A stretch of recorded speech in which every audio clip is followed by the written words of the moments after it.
لا إله إلا الله لا إله إلا الله. الحمد لله خالق الوجود من العدم وجاعل النور من الظلم ومخرج الصبر من الألم وملقي التوبة على الندم، فنشكره على المصائب كما نشكره على النعم، ونصلي على رسوله الأكرم ذي الشرف الأشم والنور الأتم والكتاب المحكم وكمال النبيين والخاتم سيد ولد آدم الذي بشر به عيسى بن مريم ودعا لبعثته إبراهيم عليه السلام حين كان يرفع قواعد بيت الله المحرم. فصلى الله عليه وسلم وعلى أتباعه خير الأمم الذين بارك الله بهم كافة الناس العرب منهم والعجم. فالحمد لله الذي لم يتخذ ولدا ولم يكن له شريك في الملك ولم يكن له ولي من الذل وكبره تكبيرا. والحمد لله الذي أنزل على عبده الكتاب ولم يجعل له عوجا.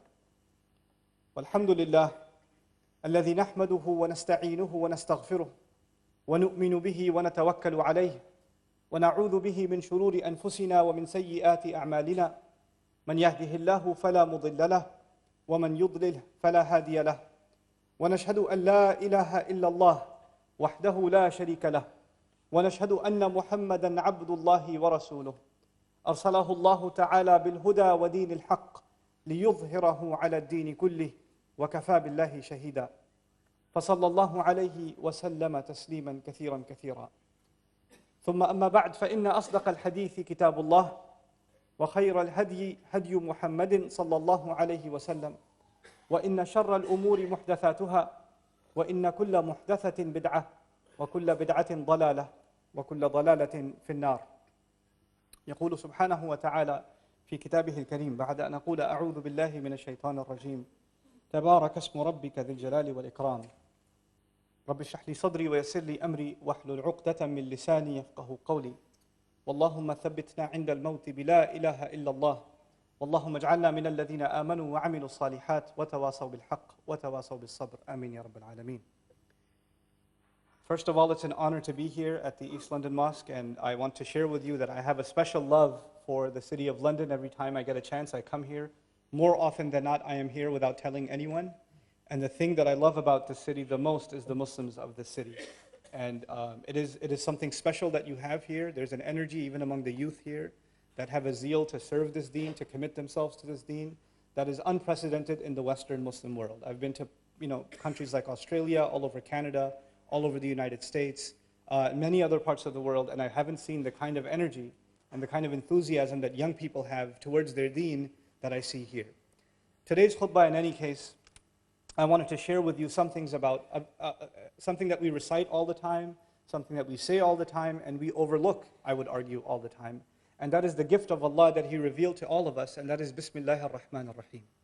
There is so much that can be said about Bismillahir Rahmanir Rahim, but I hope to share a few things with you today. The first of them is obviously the most common that you might be familiar with, is in the name of Allah. That's how it begins, in the name of Allah. We'll get to Ar-Rahman Ar-Rahim in a little bit. But when you say in the name of Allah, it's the Arabic word ism that has been translated as name. But actually the Arabic word ism comes from the original wasam. And wasama in Arabic as a verb means two things. It means a mark, some kind of brand, like sometimes they would have animals, anybody's horse, it could be there's a lot of white horses, and is it mine or is it yours? So they would put a brand on the horse. So now I know this one's mine. So it's a mark that distinguishes this horse from every other horse. Similarly, there are twins. I don't know which, is this Abdullah or Abdul Karim? I don't know which one. One of them has a birthmark. That's his wasam. A mark that distinguishes someone, that you can't confuse them with anybody else now. That's actually one of the meanings of wasam. And the other meaning of wasam is actually comes from wasama, and from it you get words like wasim and wisam, which means beauty. In other words, not only is there a mark, but it's a mark of beauty. Those are two things that come within that word. When we say Bismillah ar-Rahman ar-Rahim, we're acknowledging something about Allah. That every one of His qualities, everything that He does, is something that's unique to Him. It cannot be confused with anyone else. The way Allah shows mercy, the way Allah guides, the way Allah provides, the way Allah plans, the way Allah does anything that He does is unique to Him. It cannot be compared. That is His unique mark. That's the first thing. But the second thing also is that everything Allah does, whether you understand it and I understand it or not, has beauty in it. Everything Allah does has beauty in it. And that's just inside when we just invoke the name Ism.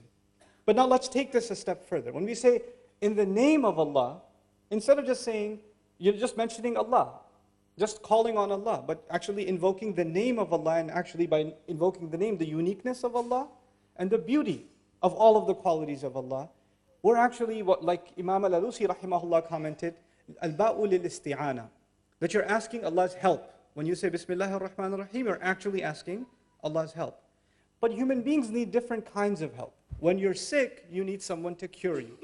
When you're tired, you need someone to help you. When you're confused, you need someone to clarify for you. When you don't know, you need someone to educate you. When you're lost, you need someone to guide you. It's not one kind of help. If you're hungry, you don't need to be educated right now, you need to be fed. It's a different kind of help. So when you ask Allah for help, then at a different occasion, you need a different kind of help. And of course, every one of Allah's names provides a different kind of help.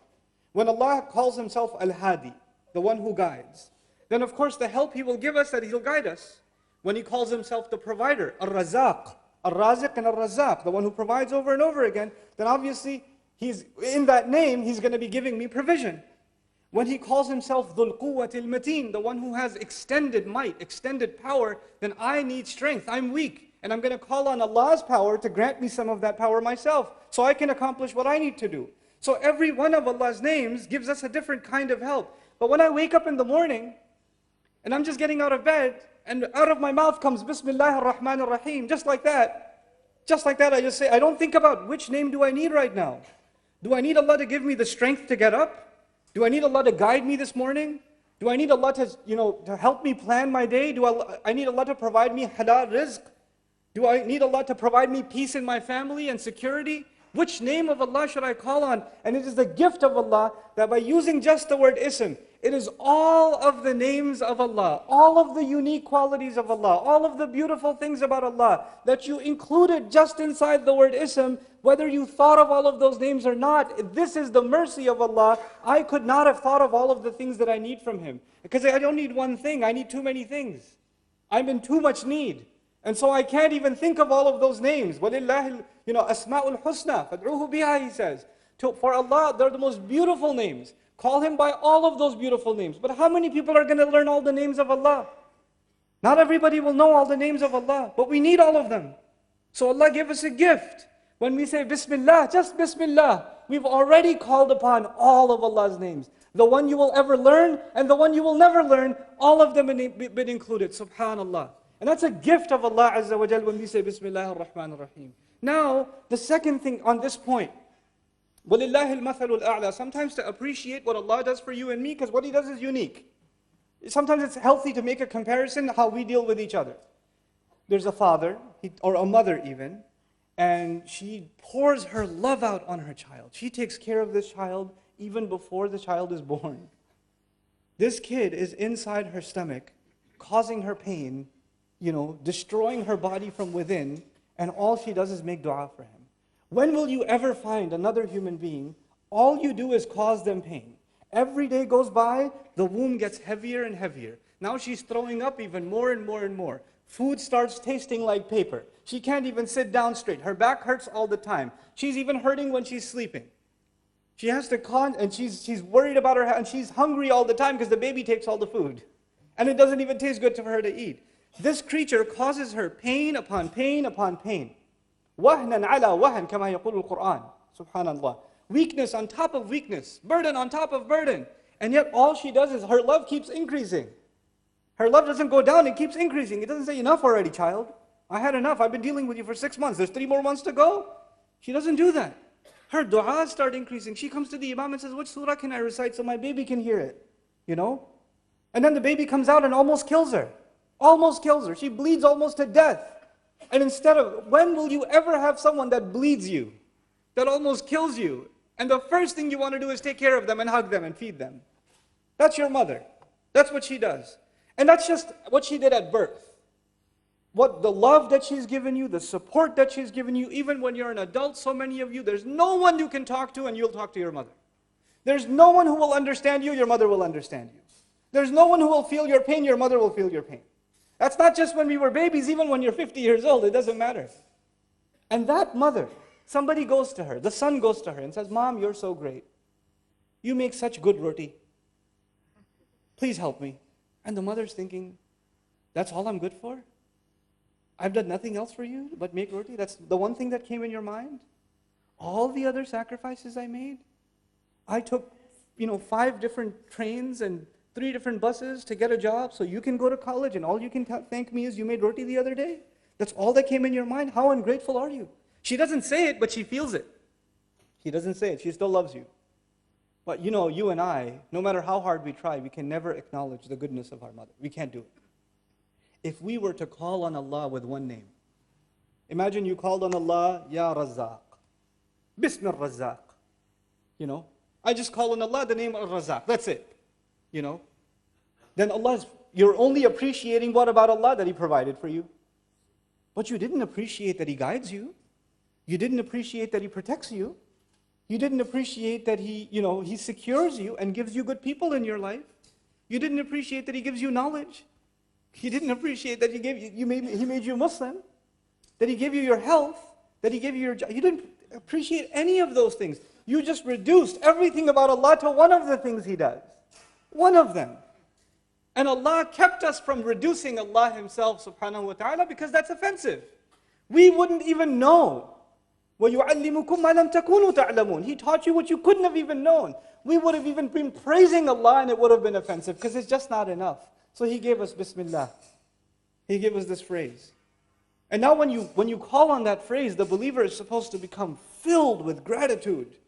We're supposed to be overwhelmed in how much and how many ways Allah helps us. In how many ways Allah provides us. There are no other relationships like this one. I go to my teacher for knowledge.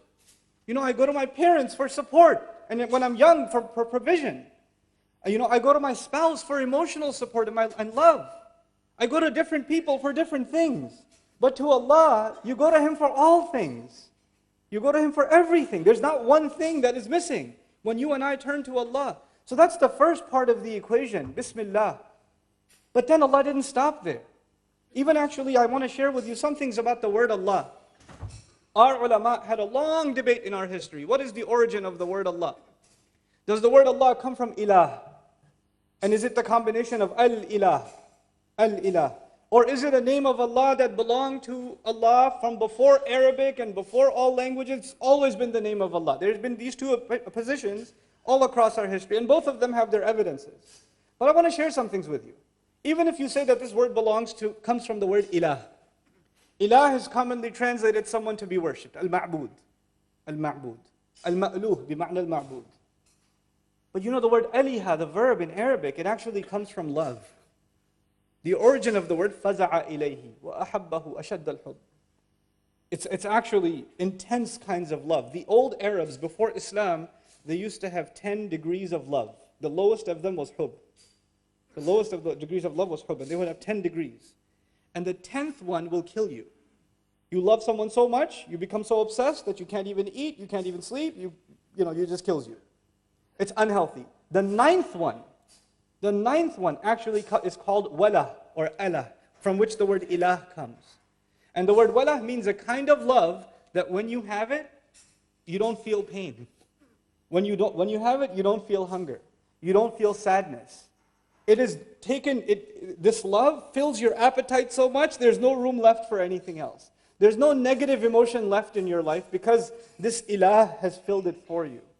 When we call upon Allah by saying Bismillah, we are expressing our love for Allah and acknowledging that if we truly have love for Allah, all of our problems are going to feel like nothing. We all have problems. Some of us have marriage problems. Some of us have problems with our children. Some of us have problems with money. Some of us have problems with health. Some of us have problems with extended family, friends. We have all kinds of problems. Some of you have legal problems. Some of you have business problems, immigration problems. There are so many problems in life. All you're doing all day, there are taxi drivers here that are driving around all day thinking about their problems. How much money do I have left? How am I going to pay for the next tuition fees for the child? Which uni are they going to go to? And all of it. That's all they're thinking about all day. But when you call on Allah with Bismillah ar-Rahman ar-Rahim, know that Allah will remove the tension from your head. He'll get rid of it. And He will replace it with a reliance on Allah. And everything will get sorted out. Everything will work out. Because you have this gift that came from the heavens. This thing you recite and I recite, Bismillah ar-Rahman ar-Rahim, is not cheap. It's amazing. You know when it's used in a context, all of you know it's used in the beginnings of surahs, every time. But the one time it's used in the middle is in the story of Sulaiman. Innahu min Sulaiman wa innahu Bismillah ar-Rahman ar-Rahim. Ever think about that? Sulaiman alayhi salam is going to transfer the throne of another queen thousands of miles in the blink of an eye. And he says, this is because of Bismillah ar-Rahman ar-Rahim. This is what Bismillah ar-Rahman ar-Rahim can do. What is Allah teaching you and me? If Allah can do that when someone truly believes in Bismillah ar-Rahman ar-Rahim, then you and I have no reason to be pessimists left. A Muslim is not supposed to be depressed because he has this gift. You know, if you had, I'll tell you a secret. Think about this as an analogy. It'll help you, inshallah ta'ala. It helped me a lot. You have all these problems, money, health, family, you know, all these issues in your life. And they only seem to be getting worse. They don't seem to be getting better. The arguments are getting more and more nasty. And, you know, you're just buried and buried and buried. You know, there are young men here, young women here that can't get married. You know, and either the family doesn't agree, or the guy is not right, or the girl is not right, or nothing is right, or, you know. And is it even going to happen? She's getting older and older. The father's getting worried. How am I going to get my daughter married? All of these problems are happening. And imagine one day that somebody comes to you and says, here's an envelope. You can open it in 30 days, but I'll tell you there's 2 million pounds in here for you. But you can only open it in 30 days. Okay? But it's in your hand already. You have it. Even if you don't have enough food for lunch, even if you don't have enough money to pay the electricity bill, you have nothing in your hand for 30 days, you're still poor. But you're the happiest man I've ever met. You're still walking around without shoes on the street. And I'm like, hey man, why are you so happy? You don't know. 27 days. I'll let you know. Because you have a guarantee in your hand. You have a guarantee. And whenever you get depressed, whenever you feel really hungry, you just look at the envelope. 24 more days. This thing has given you a guarantee that a better life is coming, isn't it? All of your problems became small. No big deal. Because you have a guarantee. That is when you call on the name of Allah. That's a guarantee in your hand. It's worth more than a few million pounds, let me tell you. It's worth a lot more than that. And it's in your hand. It's just in your hand. You just got to believe in it. That's all. You know, somebody else could have the same paper and say, I don't believe it, and rip it up. Never even open it. Be skeptical about it. You and I are believers. We believe in the power of Allah's names. And so I take you quickly to the next name. Of all of Allah's names, first of all, He invoked the one that makes us worship Him out of love. The word that comes from ilah.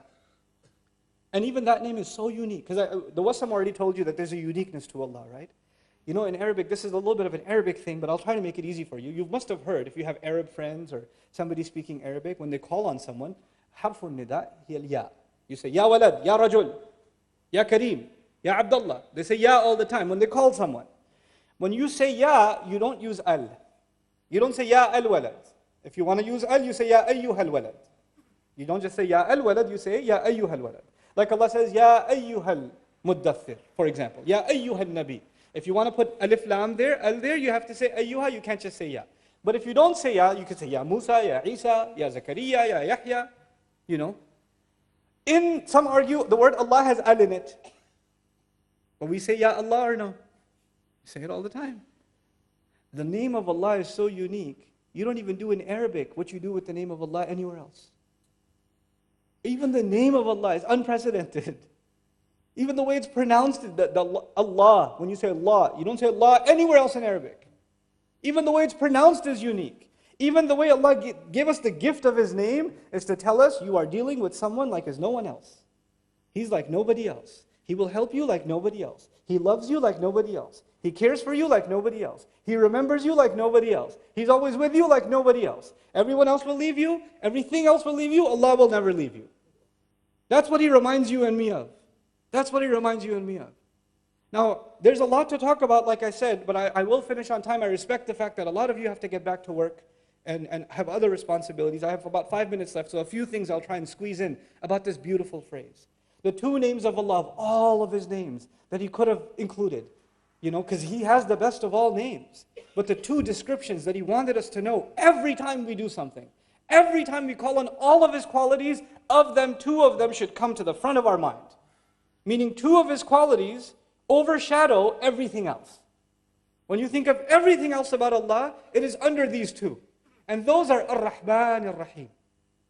Ar-Rahman Ar-Rahim. What incredible two names. Ar-Rahman simply means three things. It means that Allah's love and mercy and care is extreme. Mubalagha means it's beyond what you can imagine. It also means, so it's extreme, that's the first thing. The second thing is that it's immediate. The second thing is that it's immediate, which means you don't have to wait for it. It's happening right now. And the third of the meanings of when you use fa'lan, that's the scary one, it's actually not permanent. It's extreme, it's immediate, but it's not necessarily permanent. When you say, for example, in Arabic, atshan means thirsty. Thirst is not permanent. When you say jaw'an is extremely hungry. It's extreme, it's immediate, but it's not permanent. When you say ghadban, extremely angry, it's not permanent. Well, for some people it is, but yeah, for most people it's not permanent. But the beauty of the Arabic language and the beauty of how Allah chose to describe Himself, this is a kind of mubalagha. Even if it's temporary, it doesn't go away on its own. If you're thirsty, the thirst will not go away on its own until you use water. If you're hungry, hunger will not go away on its own until you eat food. If Allah is Ar-Rahman, if Allah is excessively loving, excessively caring, excessively merciful, that extreme love, mercy, and care will not go away ever until you remove it. Until you don't want it. Allah will never take it away. People don't want it sometimes. Rasulullah ﷺ one time told the Sahaba, strangest thing, the Sahaba are sitting there, and He looks at them and He says, كُلُّكُمْ يَدْخُلُ الْجَنَّةِ إِلَّا مَنْ أَبَى. He said, all of you are going to Jannah, except the one who refused. This why would, and even the Sahaba asked the same question that came in my head. وَمَنْ يَأْبَى مِنَّا يَا رَسُولَ اللَّهِ. Who's gonna refuse? Why would we refuse to go to Jannah? He says, مَنْ أَطَاعَنِي دَخَلَ الْجَنَّةِ وَمَنْ أَبَانِي فَقَدْ أَبَى مَنْ عَصَانِي فَقَدْ أَبَى. Whoever obeyed me, whoever came to me, because he's the بِالْمُؤْمِنِينَ رَؤُوفٌ رَحِيمٌ, He's the merciful messenger of Allah. Whoever came to me in obedience wanted to go to Jannah. Whoever forgot about me, disregarded me, he didn't want to go. You and I can remove ourselves from Allah's mercy. Allah will not close the door. We close the door. And sometimes you close the door for many years. Sometimes you close the door for many, many years. And then you open it. And when you open it, Allah doesn't say, why did you close it? Get lost. I don't want you anymore. He doesn't do that. The door remains open. The doors of Allah's mercy and His care and His love remain open. The last of these names is Ar-Rahim. And as I leave you with Ar-Rahim, two things I want to share with you. Ar-Rahim actually fills the void of Ar-Rahman. Ar-Rahim is a sifa mushabbaha, they say in Arabic, something that is permanent. So don't you worry. Allah will take care of you right now, immediately. And if you're worried about tomorrow, He'll take care of you tomorrow too. It's human nature. If you're really hungry, and your wife says to you, what do you want to eat next week? You say, forget it, woman. What do we have right now? I don't care about next week. I'm starving right now. Once you finish eating, and your stomach is full, then you say, so what were you saying about next week? You don't think about the future if you have a problem in the present. Once your present problem is solved, then you start thinking about the future. If you haven't paid the bill yet, then you're only thinking about the bill right now. The moment you pay the bill, you start thinking, when am I going to pay next month's bill? You think about the future. What did Allah do? Allah took care of your immediate need when He said Ar-Rahman. And He took care of your future when He said Ar-Rahim. He took care of your future. Both of them. And in the right order. Because human beings, كَلَّا بَلْ تُحِبُّونَ الْعَاجِلَةِ, you love to rush. You love the things that you need right now. You're obsessed with them. أَلَا يَعْلَمُ مَنْ خَلَقَ. Doesn't He know who He created? He gave me Ar-Rahman first, then He gave me Ar-Rahim.